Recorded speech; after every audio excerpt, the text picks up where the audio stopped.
New Egypt, Tahrir Square, 11th of February 2011. The crowd roars in Tahrir Square. Tahrir Square is the scene of mass jubilation. Tahrir Square erupts in celebration. Their Iron Curtain has gone up on a new show. They have suspended disbelief. The stage is set, and the crowd knows this will be the greatest show on earth, even before the first actor arrives on stage. There is euphoria, mass elation. This is the Egyptian revolution. This is the happiest day of their lives. They are proud to be Egyptian. They photograph each other in front of tanks.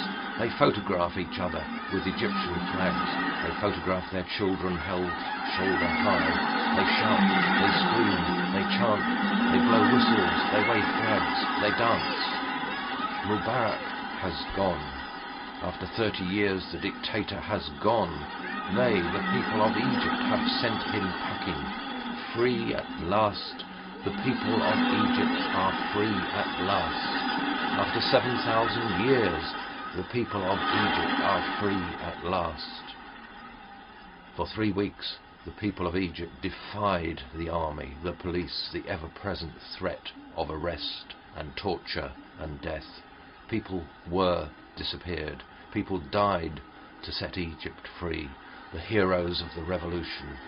300 protesters died. But now, crowd roars in Tahrir Square.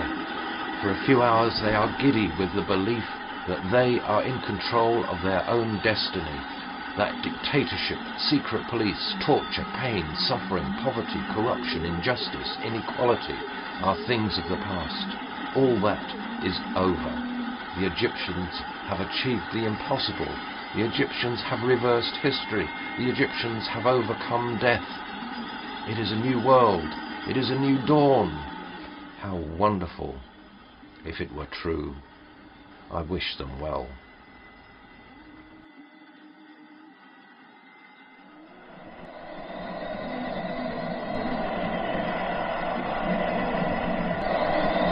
After 30 years of rule, Hosni Mubarak has succumbed to overwhelming popular protest and stepped down as President of Egypt. The announcement was greeted with jubilation by the tens of thousands of people who'd gathered for the 18th day in Cairo's Tahrir Square.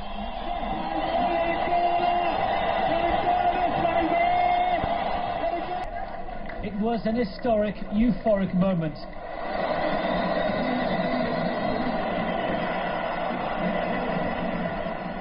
After 3 weeks of protests and demonstrations across Egypt, Hosni Mubarak, the man who has led the Arab world's biggest and most important country for 30 years, has been forced to resign.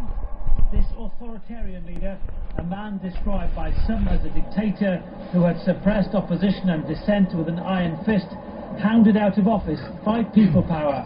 This explains that when the people want something, they get it and grab it and insist on having it. We had it because we struggled for it, not the Americans, not the English, not anybody but the Egyptians. I am very, very happy to hear this from Tahrir Square. Our revolution is succeed. If you tell me a couple of weeks ago that this civilized people could achieve this very peacefully without any hostile acts against anybody, I wouldn't have believed. Although I am Egyptian, I have lived all my life here. I am so proud to be Egyptian today. The protesters came from across Egypt, the middle class, working men and women, religious and secular, in Cairo, Suez and Alexandria. They may not have a single figurehead, and they may have different ideas about how Egypt will be governed in future. But the people of Egypt have achieved what many thought was impossible. In Cairo's Tahrir Square, which has been occupied by protesters for 2 weeks, there are jubilant scenes tonight. Shouting with joy, singing and celebrating their freedom. Freedom which may have cost as many as 300 people their lives. People young and old who could have been imprisoned just weeks ago for daring to criticize President Mubarak, now celebrating his departure and looking forward with anticipation to a new future for Egypt.